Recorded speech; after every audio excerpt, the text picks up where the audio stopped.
June 19, 1944. Lieutenant General Tadamichi Kuribayashi landed on the volcanic ash of Iwo Jima, a sweltering 8-square-mile island 750 miles south of Tokyo.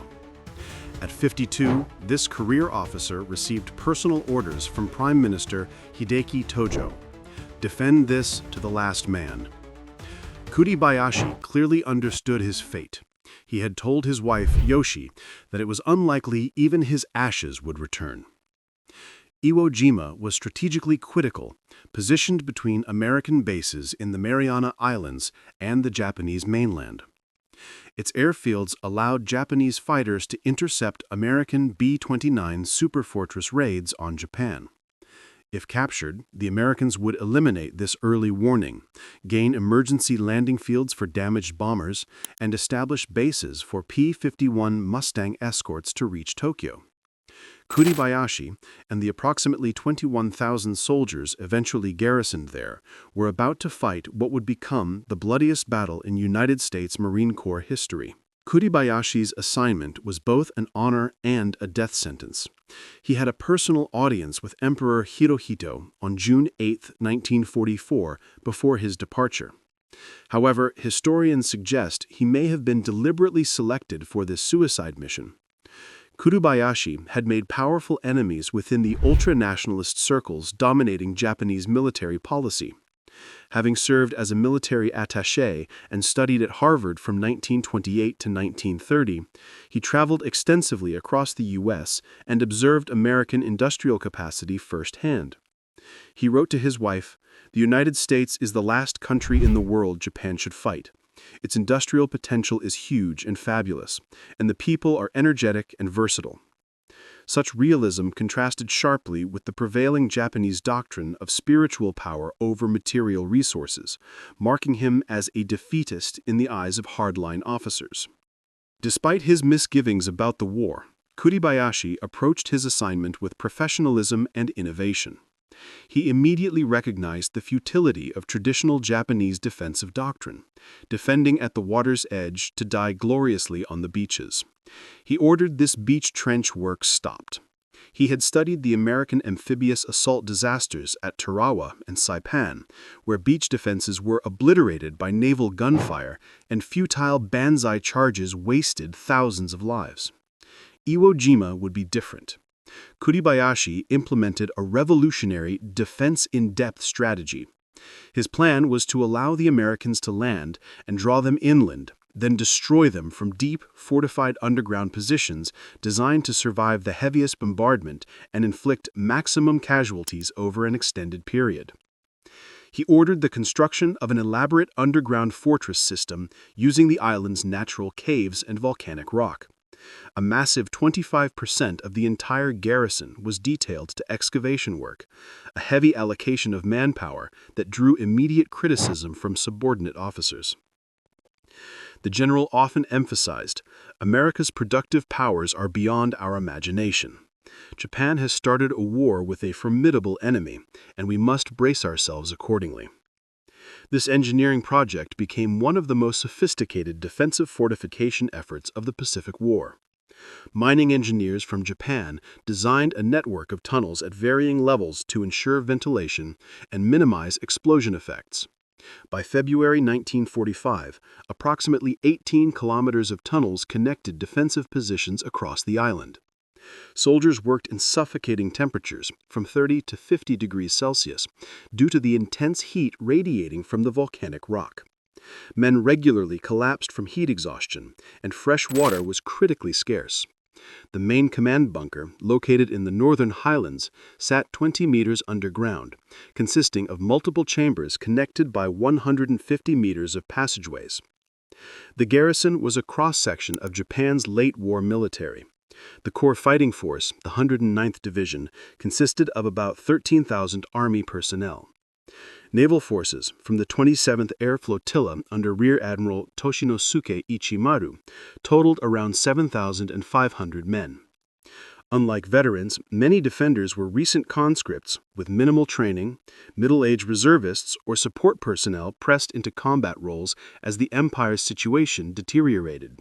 One notable officer was Colonel Baron Takeshi Nishi, commander of the 26th Tank Regiment. Born into nobility, he was a celebrity who had won a gold medal in show jumping at the 1932 Los Angeles Olympics, befriending Hollywood stars like Charlie Chaplin. His widow later recalled his despondency after Pearl Harbor, knowing the war was strategic madness, but feeling bound by duty. Tragically, his transport ship was torpedoed on the way to Iwo Jima, sinking all 28 of his tanks.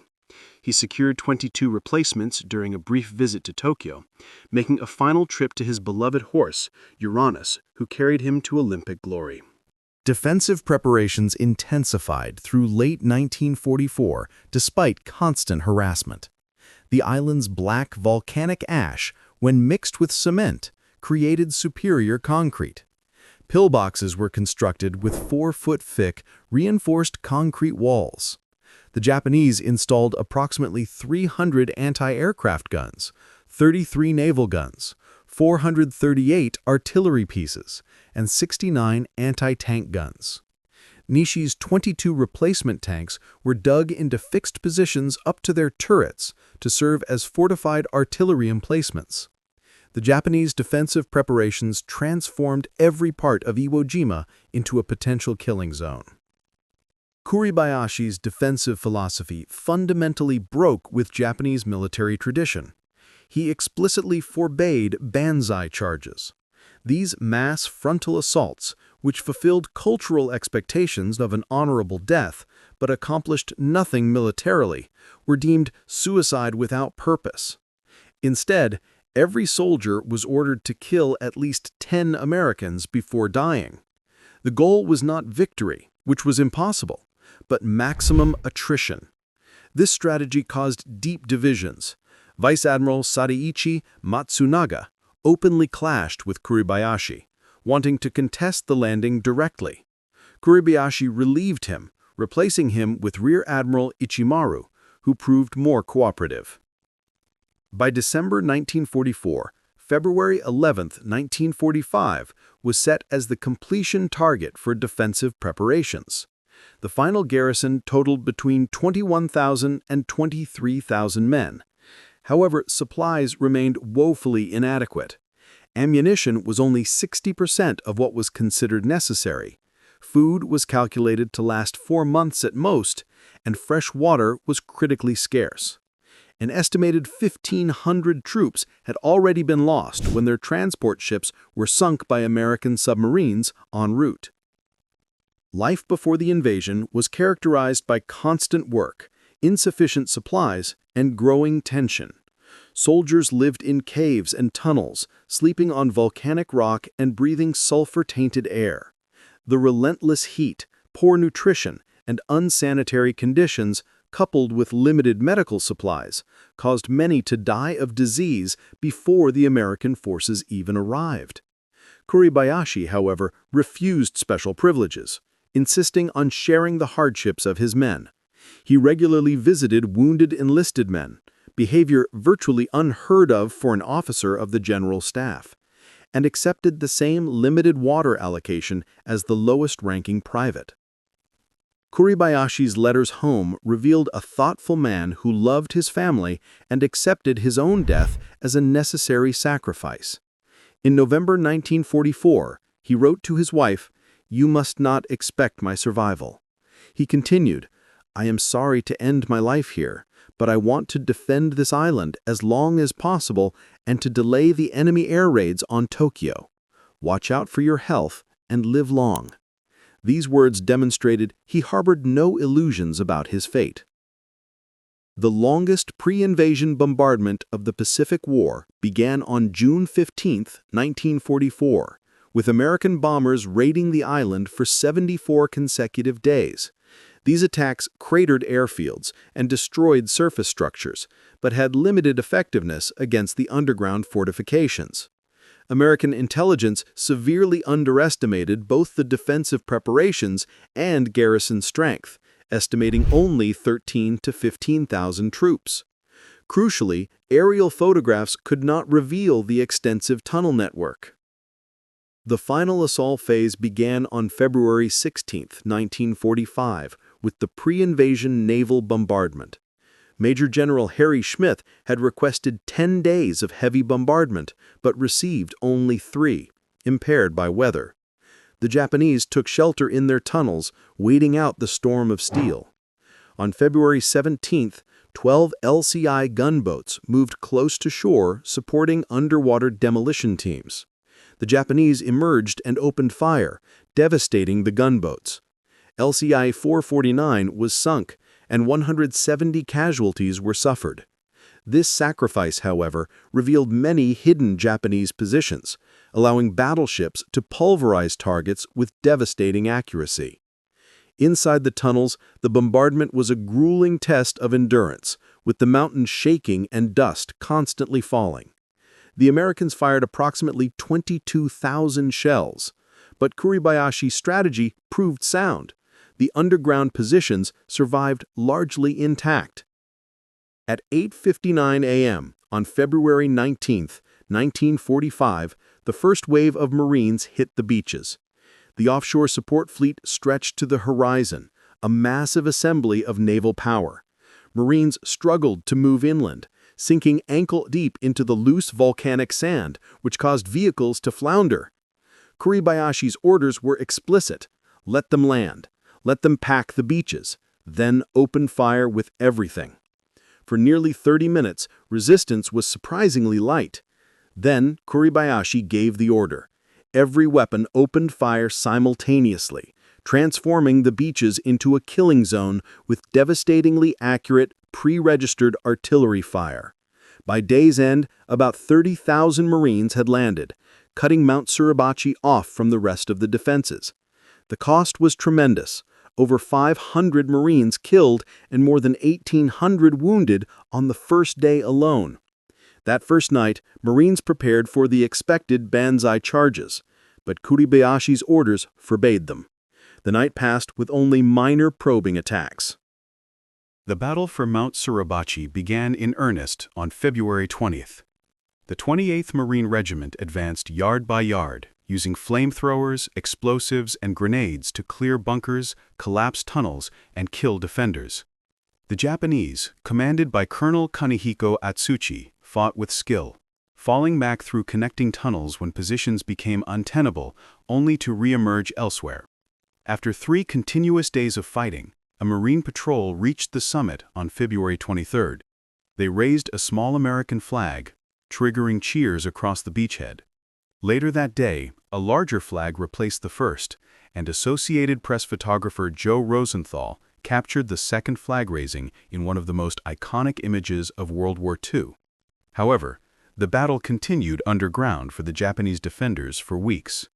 The main Japanese defensive positions were in the northern part of the island, where Kuribayashi had concentrated his strength in broken, rocky terrain. The northern highlands, with ravines and ridges, became an engineered killing zone of mutually supporting defensive positions. The Marines named these strong points to reflect the horror of the fighting: the Meat Grinder, Turkey Knob, Hill 382, Amphitheater, and Bloody Gorge. The 3rd, 4th, and 5th Marine Divisions attacked simultaneously, advancing slowly against fanatical resistance. The full horror of Kuribayashi's defensive system was revealed. Positions that appeared destroyed would come alive with renewed fire hours later as defenders reoccupied bunkers from the tunnels. Marines developed specialized tactics, using flamethrowers and explosives to clear chambers and collapse tunnel sections. Flamethrower teams became essential despite casualty rates approaching 92%. The M4A3R3 flame tanks were in constant demand, with one division expending between 5,000 and 10,000 gallons of napalm daily. As February turned to March, the Japanese position grew desperate. Casualties mounted, food dwindled to starvation rations, and water became so scarce that men suffered severe dehydration. Medical supplies ran out entirely, and ammunition stocks were nearing exhaustion. Yet, the defense continued. Kuribayashi's strategy of maximum attrition was working. American casualties had already exceeded all pre-invasion estimates, turning the expected 5-day battle into its 3rd week with no end in sight. Baron Nishi's tank regiment, with its tanks destroyed or immobilized, fought as infantry. American intelligence officers broadcast appeals for the Olympic champion to surrender, but Nishi never responded. He remained with his men, sharing their hardships and maintaining morale until he was killed in action around March 22, 1945. The exact circumstances remain unknown, and his body was never identified. Some accounts suggest he committed ritual suicide, others that he died leading troops in combat. He was posthumously promoted to colonel. By mid-March, American advances had compressed the remaining Japanese forces into less than 1 square mile. Kuribayashi's command structure remained intact through the tunnel network. On March 17th, the general sent his final message to Imperial headquarters. "The battle is approaching its end. The strength under my command is now about 400. We continue to fight. I am very sorry we could not have defended the island successfully. We are still fighting." His message the day before was even more poignant. "I am very sorry because I can imagine the scenes of disaster in our empire. I comfort myself a little seeing my officers and men die without regret after struggling in this inch-by-inch battle against an overwhelming enemy." The Americans declared Iwo Jima secured on March 26, 1945, 36 days after the invasion began. But fighting continued for weeks as Japanese soldiers resisted from sealed cave systems. The Americans systematically sealed tunnels, pumped in seawater, and used grenades and flamethrowers. The last organized resistance ended with Kuribayashi's death, believed to have occurred on March 26, when he led a final Banzai attack. On March 25, 300 of his men mounted a final Banzai attack against the order that had defined his strategy. Kuribayashi's body was never found or identified, and Rear Admiral Ichimaru also died during this final period. The casualty figures shocked both nations. American forces suffered 26,038 total casualties, including about 6,821 deaths. Marine casualties totaled 5,931 killed in action, died of wounds, or missing and presumed dead. More than twice as many as were killed in all of World War I. The battle was the only major Pacific engagement where American casualties exceeded Japanese casualties, though Japanese combat deaths were 3 times American deaths. For Japan, the cost was catastrophic. Of approximately 21,000 defenders, only 1,083 survived the battle. A mere 216 were captured during the actual fighting. 2 Japanese soldiers remained in hiding until January 6, 1949. The strategic value of Iwo Jima, though controversial, was eventually justified. By the war's end, 2,251 B-29 bombers made emergency landings on the island, saving an estimated 24,761 airmen who would otherwise have crashed or ditched in the Pacific. The first B-29 to land was the Dynamite on March 4, 1945, while fighting still raged. P-51 Mustang fighters based on Iwo Jima began escorting bombing raids all the way to Tokyo. The battle produced 27 Medals of Honor, the most for any single battle in Marine Corps history. Fleet Admiral Chester Nimitz commented that uncommon valor was a common virtue. Kuribayashi's tactics demonstrated that determined defenders in prepared positions could inflict a horrific price on attackers. Military planners projected that an invasion of the Japanese home islands would produce hundreds of thousands of American casualties if similar tactics were employed on a larger scale. These projections contributed to the decision to use atomic weapons against Hiroshima and Nagasaki instead of launching Operation Downfall, the planned invasion of Japan. For Japanese families, the battle brought grief without closure. Most of the dead were never recovered or identified, leaving no bodies to bury or graves to visit. Even decades later, Japanese search teams continued recovering remains from the caves. The remains of more than 10,000 Japanese soldiers still rest under the island's soil. In the immediate post-war years, the Battle of Iwo Jima was largely forgotten in Japan, overshadowed by the rebuilding from total defeat and the horror of the atomic and fire bombings that killed hundreds of thousands of civilians. Decades later, historians and filmmakers began examining the battle from the defenders' perspective. Clint Eastwood's 2006 film Letters from Iwo Jima, based on Kuribayashi's published letters, brought renewed attention to the Japanese side. Tactical innovations developed at Iwo Jima influenced military doctrine for decades. The battle confirmed the importance of combined arms tactics and specialized weapons for reducing fortifications. Tunnel warfare techniques would be employed in later conflicts, particularly in Vietnam. The battle demonstrated that even overwhelming firepower could not eliminate the need for infantry to close with the enemy in fortified positions. Kuribayashi's letters provide unique insight into his state of mind. He accepted his death as inevitable and hoped his sacrifice would protect his family. He expressed the philosophy that sustained him. If our children can live safely for one more day, it would be worth the one more day that we defend this island. This belief sustained the Japanese defenders.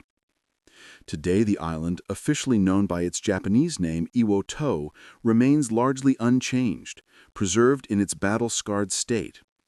Civilian access is severely restricted, allowed only for memorial services. American and Japanese monuments stand side by side. The Battle of Iwo Jima stands as one of history's most brutal confrontations, a 36-day struggle where approximately 27,000 men died or were grievously wounded.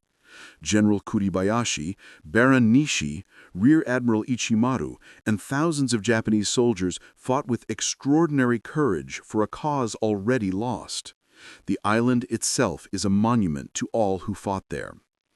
Kuribayashi's body was never found, but his legacy endures in his letters, in the respect accorded him by American Marines, and in the example of a commander who shared every hardship with his men. Nishi, the Olympic champion, died fighting Americans he had once called friends, demonstrating the tragedy of war that transforms friends into enemies. The 21,000 Japanese soldiers fought with extraordinary courage for a homeland they would never see again.